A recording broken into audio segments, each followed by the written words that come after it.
magandang gabi sa inyong lahat, mga devotos, peregrinos, mananampalataya at mamamayan ng ating lungsod ng Cavite. Ilang taon na ang nakararaan, naaalaala natin kung papaano ang sambayanan at mananampalatayang Katoliko ng distrito ng Santa Cruz ay pinagkalooban ng Diyos ng pagkakataong magkaroon ng sariling simbahan na maglilingkod sa pangangailangan ng espiritual at pastoral ng mga tao.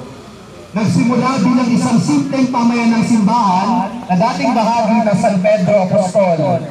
Unti-unting lumago ang komunidad dahil sa pagdami ng populasyon at pangangailangan pastoral. Sa pangunguna ni Reverendo Padre Hector Arellano, matagumpay na nakuha ang lupang halos tinubuan ng mga puno sa kabila ng mataas nitong halaga. Ang unang misa ay dinaos noong Disyembre 16, 2020 sa ilalim ng mga tolda, at ito ang naging simula ng isang makabuluhang paglalakbay ng pananampalataya para sa mga mamamayan ng lugar na ito. Mula noon pa man, ang Cavite Puerto ay isang lugar ng buhay na pananampalataya at pagmamahal sa Diyos at kapwa. Walang simbahan ang nakatayo sa lungsod na ito, tanda ng matinyas na pag-ibig na mga naunang Chabacano Caviteño sa pananampalatayang Katoliko. Hanggang ngayon, sa awa ng Diyos, nakikita pa rin natin ang debosyon ito sa biyaya ng pananampalatayang ipinagkaloob sa atin ng Diyos sa pamamagitan ng walang sawa, walang pagod, at walang upas nating pagsuporta at presensya sa mga liturhikal na pagdiriwang na ito ng ating inang simbahan. Ating ipagbunyi ang biyayang ito. Ating ipagdiwang ang bagong simbahan kaloob sa atin ng Panginoong Jesucristo. Ating ipagpasalamat ang pananampalatayang mananatili magpakailanman sa ating mga anak at sa mga anak ng ating mga anak. Tanda ng pagkakaisa natin sa pananampalataya, ating salubungin ng mga patron ng ating lungsod ngayong ating gaganapin ng Grand Procession sa karangalan ng patron ng bagong tatag na simbahan na San Peregrino. Viva San Peregrino! Viva Ciudad de Cavite! Viva Santa Iglesia Católica!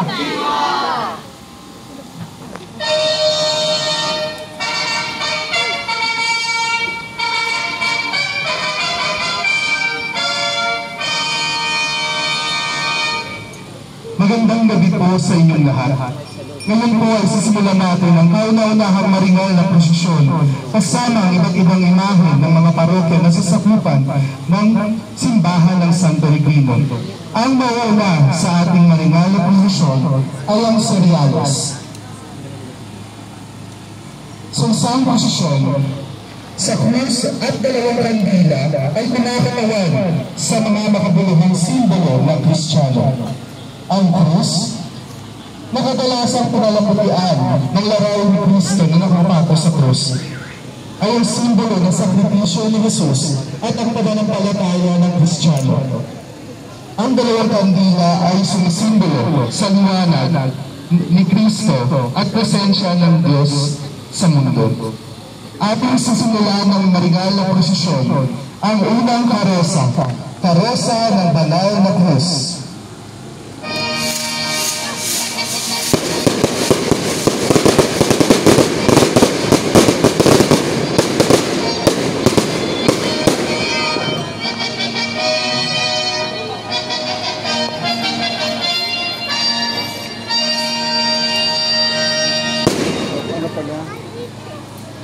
Pinaniniwalaan, nagsimula ang pagmintuho sa mahal na poong Santa Cruz noong pang-19 pangsiglo. Ito ang unang naitanghal sa ermita de Portabaga at nailipat noong taong 1950 at ginamit sa latrinos o posisyon sa baryo ng Hacienda Estanzuela na kilala ngayon bilang Barrio Santa Cruz. Ito ay isa sa pinakamatandang debosyon sa siyudad ng Cavite na hanggang sa kasalukuyan ay napapagpatuloy sa pangunguna ng Holy Name Association. Sa taong ito ay kanilang ipinagdiriwang ang kanilang ikapitong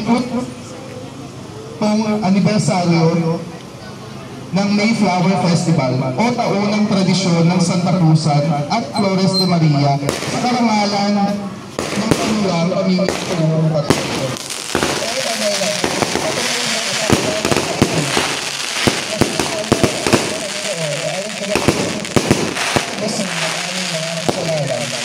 Kasama ng kabasa ng Banal na Cruz ay ang mga miyembro at opisyalis ng Holy Name Association at mga deboto mula sa Barrio Santa Cruz. Maraming salamat po sa inyong pakikiisa.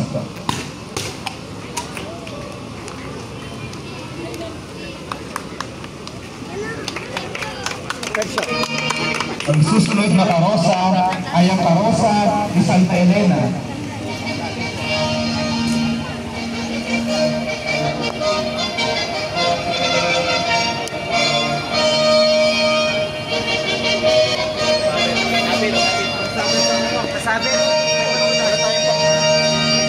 Nagsimula ang pamimintuho kay Santa Elena sa sambayanan ni San Peregrino taong 2022. Noong humiling ang Cura Parroquia Pastor Arellano na magkaroon ng Santa Cruzan, ang dating sentro pastoral na ngayon ating parokya.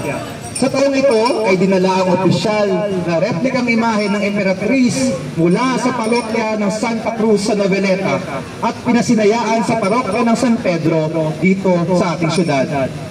Sa araw din yaon ay niluklok ang imahe ni Santa Elena bilang reyna ng Santa Cruz ng ating sambayanan. Taong 2023 ay napagpasihan na magkaroon ng sariling imahe ang ating parokya upang ipagpatuloy ang sinimulang Santa Cruzan sa ating parokya sa karangalan ni Santa Elena.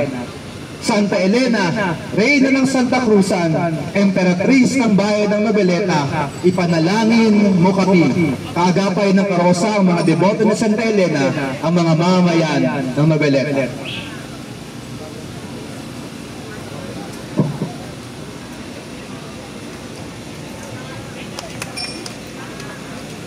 Ang susunod na karosa ay ang karosa ni San Jose.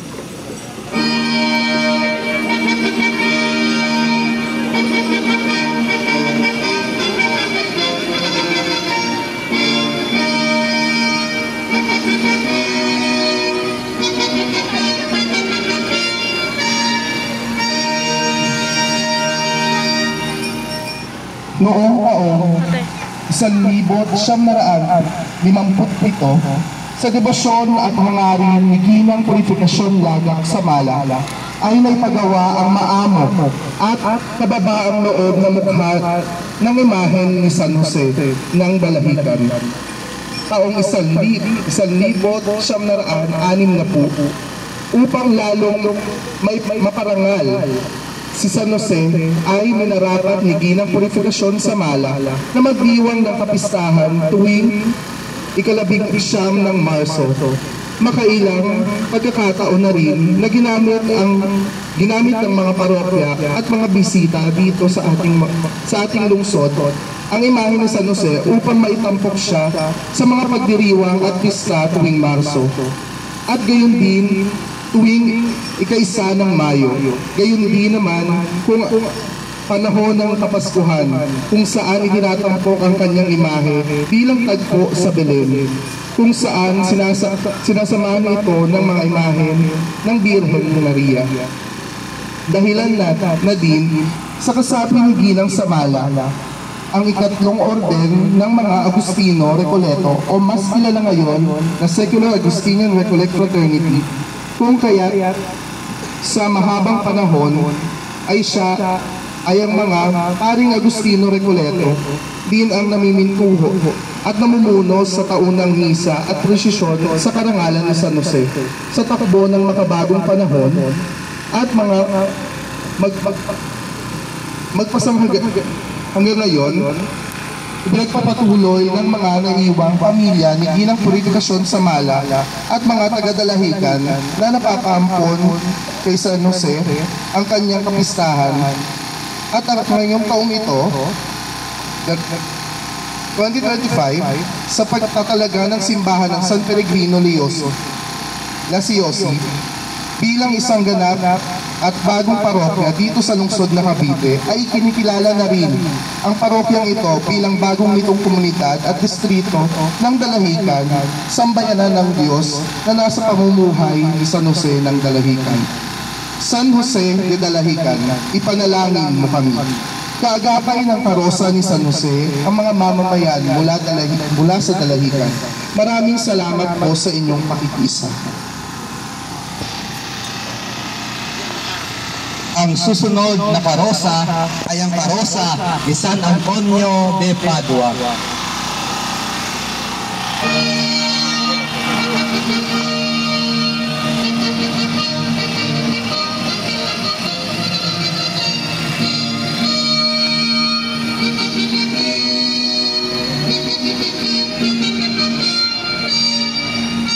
Ang parokya ng San Antonio de Padua dito sa lungsod ng Cavite ay itinatag noong Pebrero 15, 1976 sa ilalim ng Romano-Katolikong Diocese ng Imus.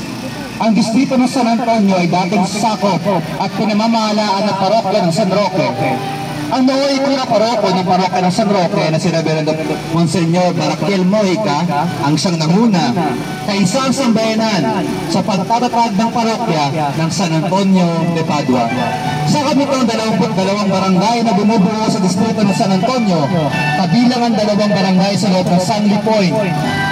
Matapos ang pagsusumikap ng sambayanan na makapagpatayo ng isang simbahan, ay hiniwalay na ito sa pamamahala ng parokya ng San Roque at itinalaga sa Reverendo Padre Ramon Escarunco bilang kauna-unahang pura paroko.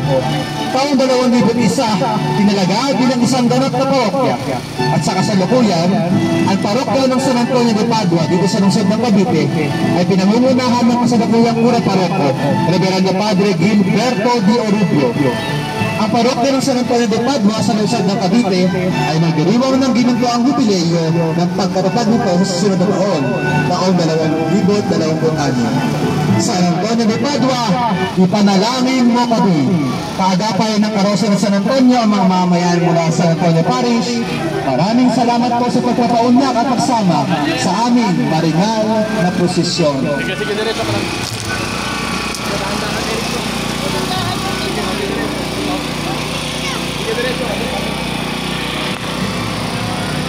Kenzo! Ang susunod na karosa ay ang karosa ni San Roque.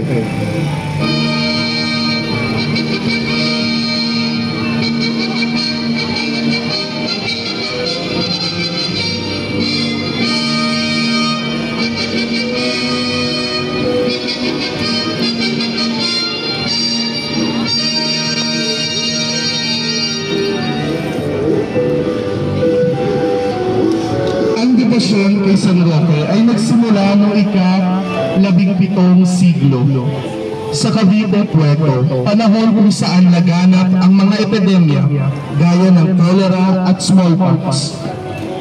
Naniniwala ang mga mamamayan na sa pamamagitan ng pananalangin kay San Roque, nakilala bilang tagapagtanggol sa sakit, sila ay naililigtas mula sa mga salot. Umusbong ang grupo ng mga deboto sa pamamagitan ng kapisanang laiko na nagsagawa ng nobena, prosesyon at mga misa para kay San Roque at naging tradisyon ng lungsod. San Roque, tagapag-alis ng peste at karamdaman, ipanalangin mo kami. Maraming salamat po sa pagpapaunlak at pagsama sa aming marangal na prosesyon.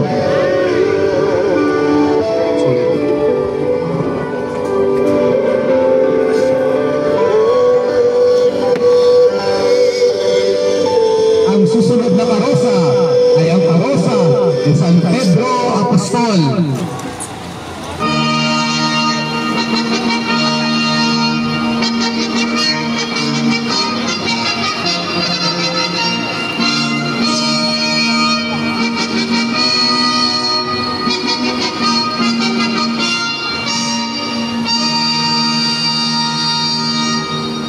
Itinatag ang parokya ni San Pedro Apostol sa Cavite, Puerto sa pagitan ng taong 1586 at 1591 bilang bahagi ng bisita ng Parañaque. Pinangasawaan ito ng mga paring sekular. Maliban noon, muling bahagi ng ika-19 na siglo ng pansamantalang ibinigay sa mga Recoletos. Ang patrono ng parokya ay orihinal na ang Immaculada Concepcion. Ngunit alaunay nakilala ang simbahan bilang parokya ni San Pedro Apostol. Noong ikalawang digmaang pandaigdig ay isa ang parokya ni San Pedro Apostol sa nasira dahil sa pambobomba ng mga Espanyol. Taong 1984 to 1986 ay muling naitayo at bumuo ng isang komunidad at ang naitalagang unang kura paroko ay si Reverendo Padre Isagani Aviñante. Ang parokya ng San Pedro Apostol ay ang siyang pinagmulan ng mga pangarap kaya naitayo ang sambayanan ni San Peregrino Lasiosi na ngayon ay ganap ng simbahan. Kaagapay ng karosa ni San Pedro Apostol, ang kanilang kura paroko, Reverendo Padre Francis Frane, ang mga mamamayan ng San Pedro at ang kanilang mga deboto. Maraming salamat po San Pedro Apostol sa pagpapaunlak at pagsama sa aming maringal na prosesyon.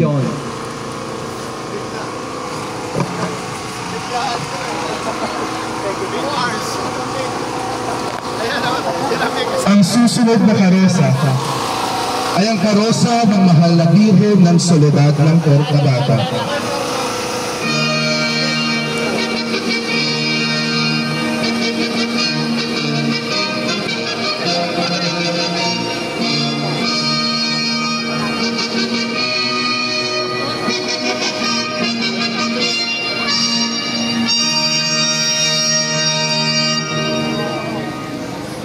Ayon sa kasaysayan, noong 1667, habang may malakas na bagyo ay nagbabantay ang isang sundalong Kastila na sa pinatuan ng Portabaga. Sa baybayin ng Kanyakaw ay nagpakita ang Mahal na Birhen. Kinaumagahan, natagpuan ang isang nakakwadrong larawan ng Mahal na Birhen at siya'y itinanghal sa isa sa mga 8 simbahan sa Cavite, Puerto. Kilala bilang Nuestra Señora de la Soledad de Portabaga, Reina de Cavite at Luz de Pilipinas. Ito ang pinakamatandang pintang larawan ng Mahal na Birhen sa Pilipinas. Ang Cofradia de la Soledad de la Virgen de la Soledad de Portabaga Incorporation, isang organisasyon na nagtataguyod ng debosyon sa Mahal na Ina upang maipakilala ang titulo ng Mahal na Birhen sa iba't ibang bayan.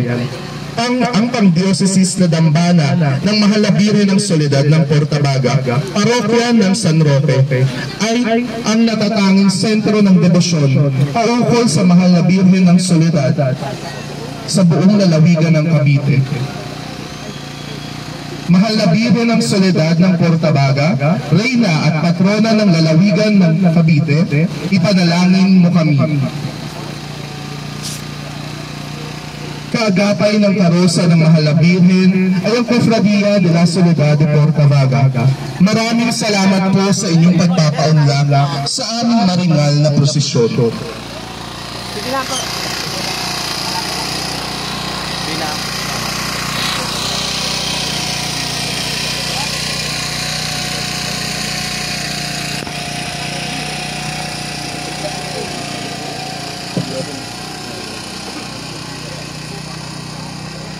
Pagkatapos ng ilang taon na masigasig na paglilingkod, sakripisyo at pagtutulungan ng mga laiko at klero, ang kapilya ay binasbasan noong Disyembre 26, 2022 sa kapistahan ni San Esteban. Noong Setyembre 14, 2024, opisyal na dineklara ang pamayanang ito bilang isang Huasay Parish, isang mahalagang yugto tungo sa pagiging ganap na parokya. At ngayon, isang napakagandang biyaya ang kinikilala at pinagdiriwang ng buong pamayanan. Ito lamang ikadalawa ng Mayo 2025, opisyal nang idineklara ng Diocese ng Imus ang parokya ni San Peregrino Lasiosi sa pamamagitan ng canonical erection na pinangunahan ng lubang kagalang-galang Obispo Reynaldo G. Evangelista, Obispo ng Diocese ng Imus. Tunay nga ang paglalakbayan ng St. Peregrino Lasiosi mula sa pagiging isang maliit na pamayanang may tolda lamang patulong Huasay Parish at ngayon ganap ng parokya ay patunay ng kapangyarihan ng pananampalataya, pagkakaisa at biyaya ng Diyos. Habang patuloy ang paglilingkod ng simbahan sa puso ng lungsod ng Cavite, dala nito ang pag-asang bawat miyembro ng komunidad ay lalo mapalapit sa Diyos at sa isa't isa. bilang iisang sambayan ng Kristiyano na nakaugat sa pag-ibig ni Kristo. Tanda ng ating pasasalamat sa Diyos at sa ating patron. Sabay-sabay nating palakpakan si San Peregrino Las Llosi, ang dakila at mahimalang patron ng mga may sakit na may kanser, mga walang pag-asa at daluyan ng kagalingan. Viva San Peregrino! Viva! Viva San Peregrino! Viva San Peregrino! Halina pag magtuloy sa ating maringal, kauna-unahang maringal na prosesyon. Maraming salamat po sa inyong lahat.